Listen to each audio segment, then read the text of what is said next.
Welcome to the HBO Sessions, a quarterly show that dissects and debates the finest original programming from HBO.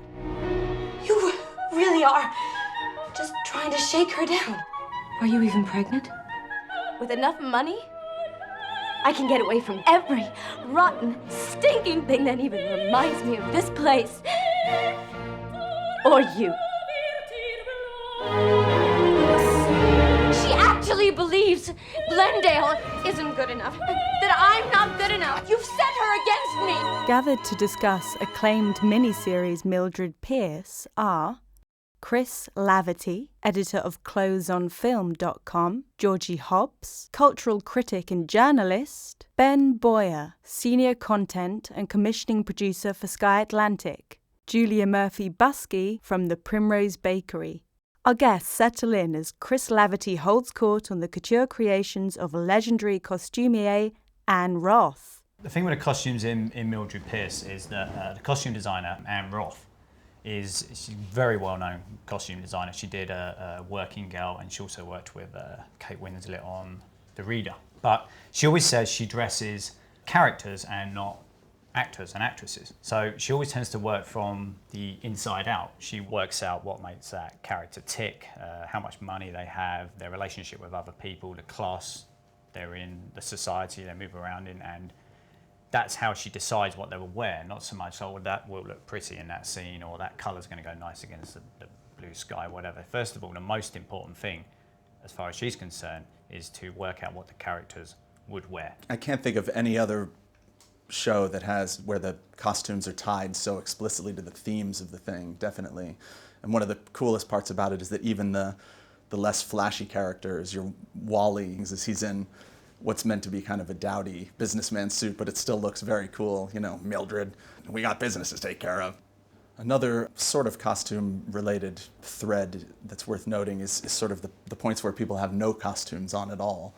When there's a lot of raw sexuality in the show that's not in the classic film at all. If anything, that's known most for Joan Crawford's shoulder pads. Yeah. But the book did have a lot of sexuality that we don't associate, certainly with movies of that time, but even maybe with that time period, which is, you know, sort of ridiculous. But the final scene of Vita walking across the room is incredible. I mean, it's just there's so much in that scene that it's devastating. Did you know that in order to be historically accurate in that scene, she's wearing a merkin?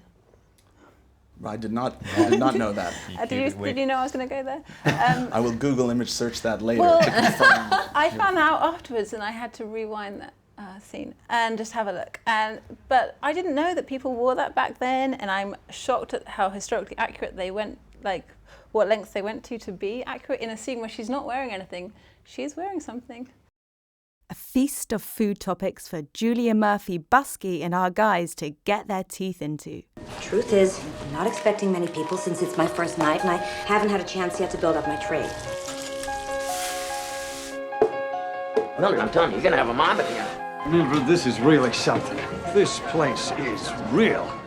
I'm a big foodie, so I just couldn't get over almost how sexual the film is. Well, in terms of food, it's also quite sexual. Like, you just look at her making these pies and these amazing, like, 4-layered cakes, and she's just piping them so intricately. It's almost like food was a comfort zone for her in a way, isn't it? It's always where she went to. It was kind of a go-to place, wasn't it? Not just comfort, but power. Because when she finally chucks Bert out, she's, like you said, she's intricately piping that massive chocolate cake, which is also the week's earnings for her. So it has all these different meanings, but she's piping it. And while she's doing it, she's having this really coherent conversation with him. Well, he's like flailing about, not really. He wants to go see Mrs. Biederhoff, or he's not watering the grass, whatever. So she's really powerful when she bakes. I do quite like that spin on it. It's that it's not just a melodrama, it's a story about a woman who is so passionate about food. The other thing I wanted to say on a slightly different note is that I really want to bring back chicken and waffles as a regular thing that can be purchased easily. And can you explain that? Because it's so sweet and is it waffles with syrup and chicken together? It is all of the above. It's about 15,000 calories per bite. It's sort of an old tradition. It's actually an old sort of soul food tradition, and it never should have fallen out of favor. It's magical. Ben Bowyer frames the discussion on Todd Hayne's filming techniques. Well, Todd Hayne is obviously one of the most film literate and even literate filmmakers working today. There's no shortage of directors who sort of pay lip service to the 1970s Easy Riders, Raging Bulls school of cinema, but Todd Hayne is one of these guys who really follows through, not just visually, but thematically with this stuff. And he's a guy who sort of likes to work in genre, but then likes to completely subvert it and upend it. And Mildred Pierce, the film, the original film, the Michael Curtis film, who's the guy who made Casablanca and a million other things, was very much turned into a noir movie. I mean, there's a murder. Film opens with a murder, and Haynes, I think, was not interested in the noir side of things and was interested in kind of working in the women's picture sort of subgenre that he's played with before with Far From Heaven and with Safe, and kind of flipping that on its head. But this is a film where the female characters, none of them are cut and dry, none of them are archetypes. They all start off that way. There's the wisecracking best friend who's so much more than a wisecracking best friend. She seems to be single-handedly supporting her husband Ike's business because she's such an entrepreneur. Every time, you know, when Prohibition ends, she's the first one to be like, Mildred, you've got to get liquor in here, otherwise you're dead in the water. And she's always, you never see Ike, he's always off screen, but she's always like, I got to do this for Ike. And she's like the smart one in the relationship. They called me names. One of them grabbed me, put his hand clear up. What do they pay you? 25 cents an hour.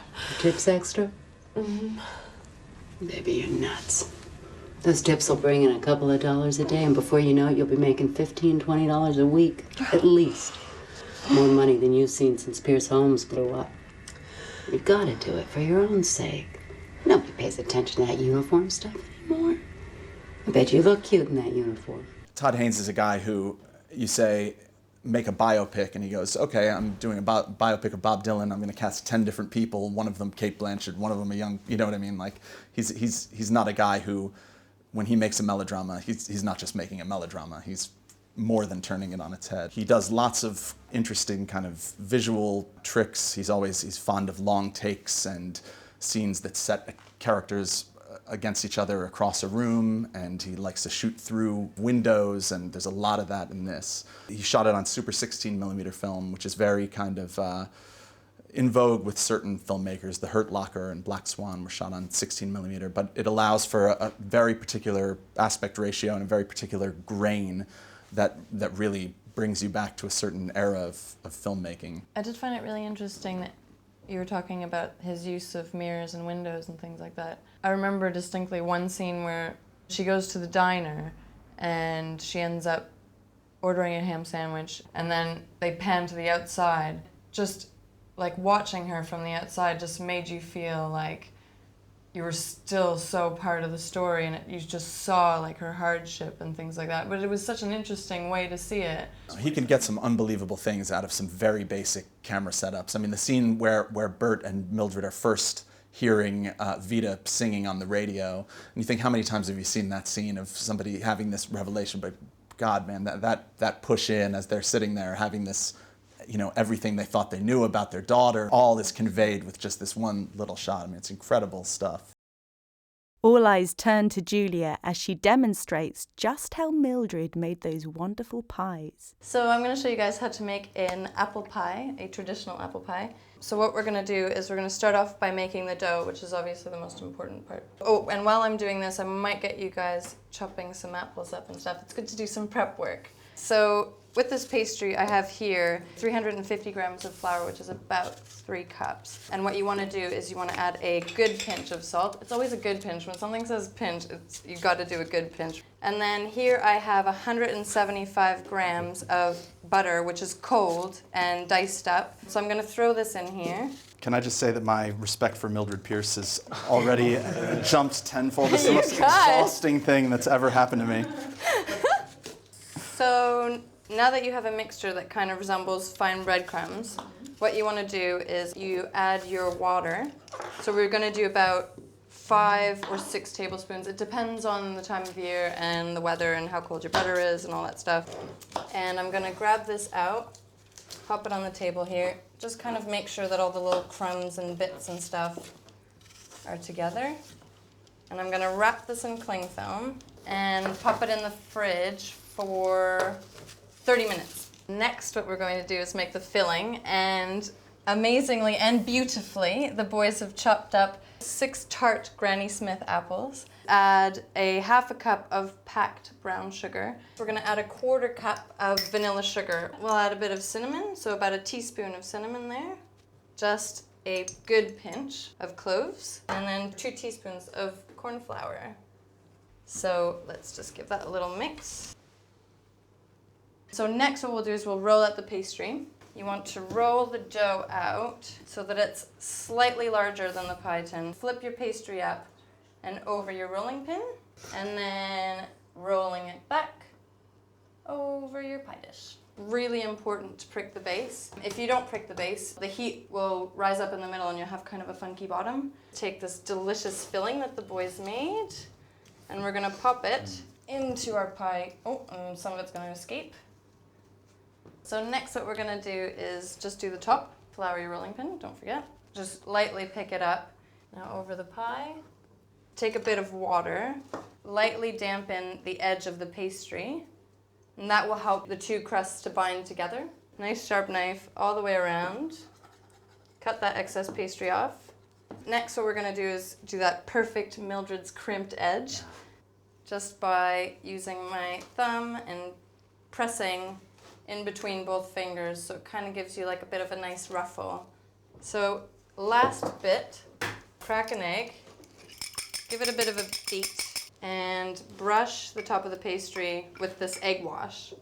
And that's gonna help give it really good color and make it really, really appetizing and yummy. It's gonna make me homesick, this pie. And then you can put that in the oven, in a preheated oven at 180 degrees Celsius for 45 minutes, and that should be perfect. This is a pie that I made a little bit earlier on, or sorry, Mildred made a little earlier on. And would you like to taste it? Yes. Please. Oh yeah.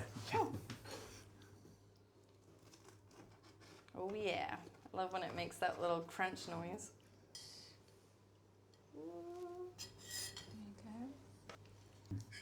Cheers. Cheers.